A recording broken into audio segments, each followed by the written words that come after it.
Hello friends, आप देख रहे हैं target with Chandra YouTube channel. मैं हूं चंद्रभान। तो हम लोग बात करेंगे उत्तर प्रदेश सामान्य ज्ञान की, यूपी स्पेशल की, और यहाँ पर हम लोग चित्रात्मक प्रस्तुति के माध्यम से, शॉर्ट वीडियो के माध्यम से बहुत ही जरूरी जो जानकारी है उत्तर प्रदेश सामान्य ज्ञान की वो हम लोग करने वाले हैं। ठीक है, तो आइए इसको शुरू करते हैं आगे। तो जैसे कि आप यहाँ पर आपको चित्र दिखाई दे रहा होगा, तो हम शुरू एक तरफ से इसको समझते हैं। तो सबसे पहले हम इस तरफ देखते हैं कि ये जो भाग है ये वाला, यहाँ पर आप देख रहे हैं कि इस पर लिखा हुआ है कि उत्तर प्रदेश जन्म के समय जीवन प्रत्याशा। तो उत्तर प्रदेश की जन्म के समय जीवन प्रत्याशा, और ये डाटा जो है 2014 से 18 के बीच का है। ठीक है, तो इस चीज़ को भी आपको याद रखना है। तो सबसे पहले इसको समझने के लिए देखिए, चित्र बनाया, हो सकता है आपको समझ में ना आ रहा हो, लेकिन मैं समझाऊंगा तो आपको बहुत ही अच्छे तरीके से समझ में आने वाला है। ठीक है, तो जीवन प्रत्याशा का मतलब क्या होता है कि उत्तर प्रदेश में रहने वाले जो व्यक्ति हैं उनकी उम्र औसतन कितनी है। तो कुल व्यक्तियों की उम्र की बात करें तो यहाँ जो है उत्तर प्रदेश में लोग 65 साल जीते हैं। औसत जो उम्र है वो 65 साल 3 महीने की है। ठीक है, अब इन कुल व्यक्तियों में अगर देखा जाए, पूछ ले कि कुल ग्रामीण की जीवन प्रत्याशा कितनी है तो 64 वर्ष। अगर पूछ ले कि कुल शहरी की तो 68 वर्ष। ठीक है, कुल व्यक्तियों की 65 है, लेकिन ग्रामीण की यहाँ पर 64 है, जबकि शहरी की जीवन प्रत्याशा जो है वो 68 है। अब यहाँ पर देखिए, यहाँ अगर कुल ग्रामीण में हमने देख लिया, कुल शहरी देख लिया, कुल व्यक्ति देख लिया, लेकिन अब हम कुल पुरुष देखें तो कुल पुरुष देखेंगे तो यहाँ पर 64.8 जो है वर्ष पुरुष जीता है, और महिला की अगर उम्र की बात करें तो 65.8, अर्थात पुरुष से ये अधिक है। इसी प्रकार कुल पुरुषों में जो ग्रामीण पुरुषों की बात करेंगे तो 63.6 वर्ष, और ग्रामीण महिलाओं की बात करेंगे तो 64.9 वर्ष इनकी उम्र या जीवन प्रत्याशा है। अब आप देखिए, इन्हीं कुल पुरुषों में ये तो ग्रामीण हमने देख लिया। अब शहरी की बात करें तो शहरी जो है वो 68.6 है, और जो शहरी महिलाओं की है वो 68.8 है। ठीक है, तो कुल महिलाओं में ग्रामीण और शहरी बांट दिया, और कुल पुरुषों में जो है हमने ग्रामीण और शहरी में इसको बांट दिया, और कुल व्यक्ति यहाँ पर हैं, और कुल व्यक्तियों में ग्रामीण कितने हैं, कुल शहरी कितने हैं, इनकी जीवन प्रत्याशा यहाँ पर आपको दिखाई दे रही है। ठीक है, आगे हम लोग बात करते हैं दूसरे पार्ट की। तो दूसरे पार्ट की यहाँ पर आप देख रहे होंगे लिखा हुआ है उत्तर प्रदेश भाषानुसार जनसंख्या प्रतिशत 2011। तो भाषा के अनुसार उत्तर प्रदेश में किन किन भाषाई लोगों की जनसंख्या कितनी है, इसके बारे में बात की जाएगी। तो जैसा कि आप जानते भी हैं कि हिंदी भाषी लोगों की संख्या सबसे अधिक है। 94.08% जो है वो हिंदी भाषी लोग रहते हैं उत्तर प्रदेश में, अकॉर्डिंग टू सेंसस ऑफ 2011। ठीक है, तो 2011 की जनगणना के अकॉर्डिंग हिंदी बोलने वालों की संख्या 94.08% है। उर्दू बोलने वाले जो लोग हैं उनकी संख्या सेकंड नंबर पर है, 5.42% जो है वो उर्दू बोलने वाले हैं।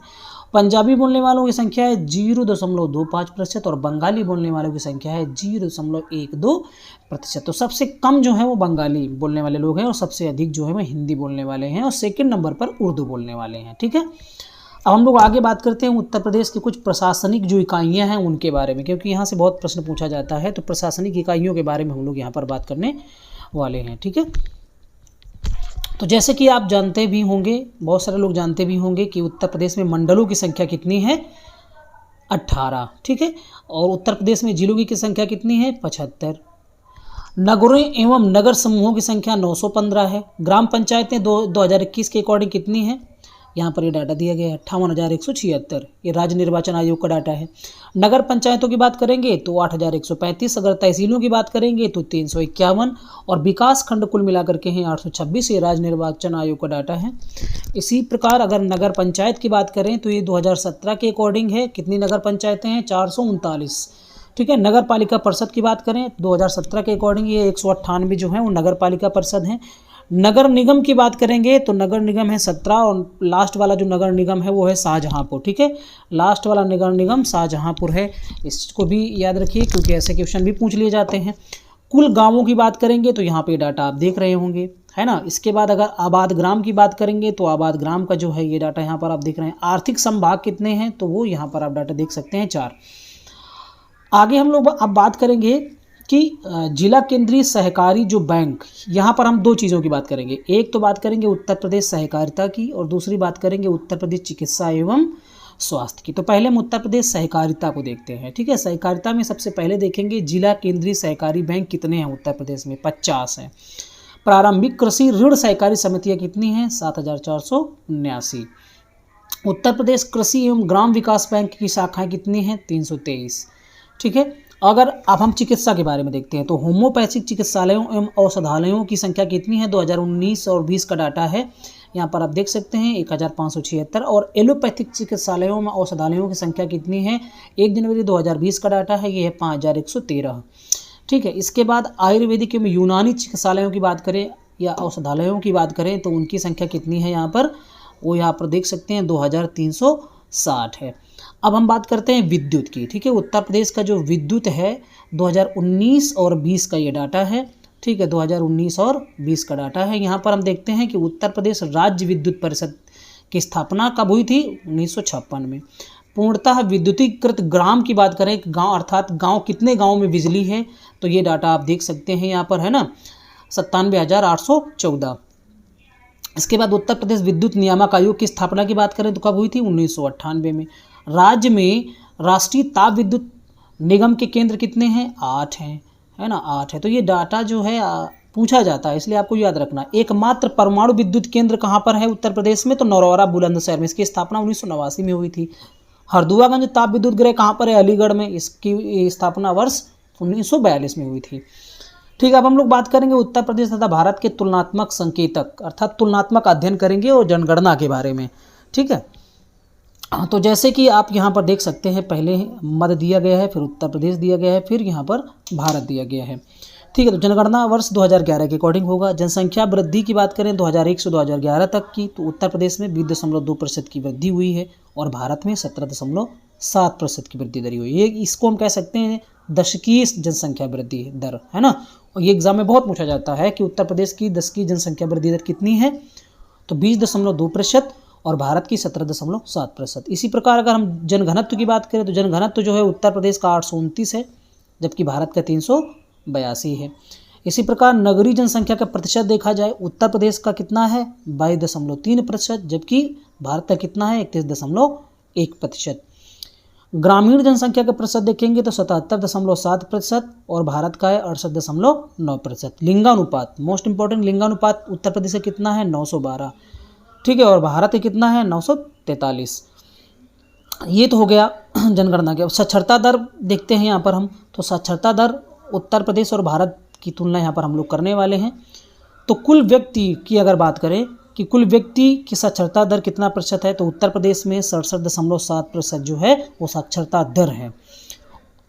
और भारत की कितनी है? भारत की है 73.0%।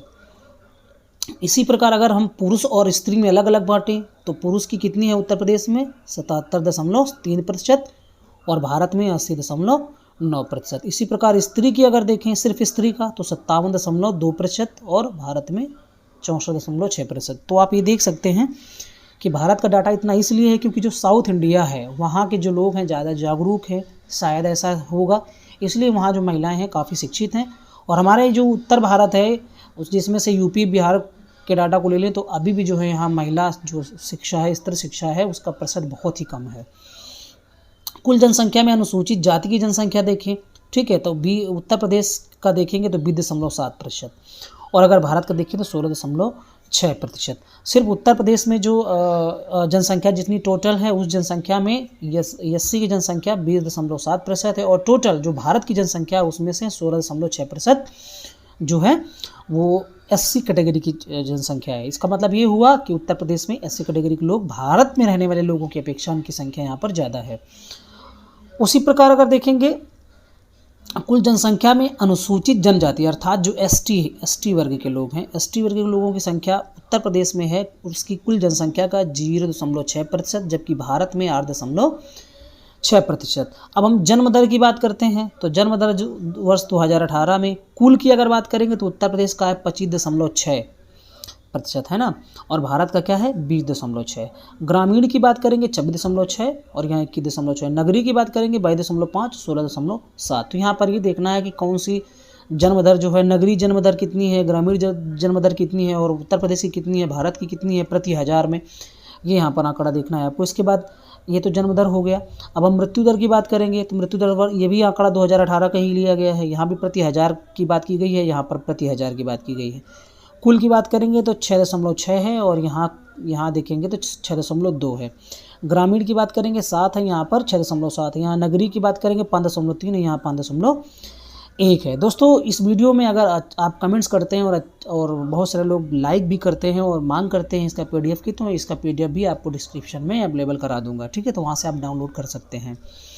शिशु मृत्यु दर की बात करेंगे तो शिशु मृत्यु दर वो भी आंकड़ा 2018 के अकॉर्डिंग है। कुल जो है वो उत्तर प्रदेश का 43 है 43 और भारत का है 32। ग्रामीण की बात करेंगे तो 46 है और यहाँ पर 36 है।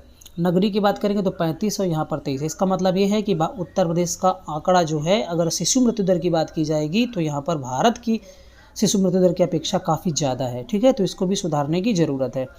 अब हम लोग बात करने वाले हैं आगे उत्तर प्रदेश के मंडल व संबंधित जिले। तो 18 मंडल और 75 जिले हैं। 18वां नवीनतम मंडल अलीगढ़ और नवीनतम जिले जो हैं वो हापुड़, शामली एवं संभल हैं। और ये बात कहाँ पर लिखी गई है, यहाँ पर आप देख रहे होंगे, ये सारी यहाँ पर लिखी गई है। तो इसमें सिर्फ आपको ये याद रखना कि किस मंडल में कितने जिले हैं और उसका मुख्यालय क्या है, बस इतना ही पूछा जाता है। तो जैसे लखनऊ मंडल की बात करें तो 6 जिले हैं यहाँ पर, और ये 6 जिले आप स्क्रीन पर देख पा रहे होंगे, हरदोई, लखनऊ, सीतापुर, लखीमपुर खीरी, रायबरेली, उन्नाव, है ना। इसी प्रकार आप अगर हम बगल में बात करें आजमगढ़ की, आजमगढ़ मंडल में, तो उसका मुख्यालय आजमगढ़ है, सिर्फ 3 जिले हैं, आजमगढ़, मऊ, बलिया।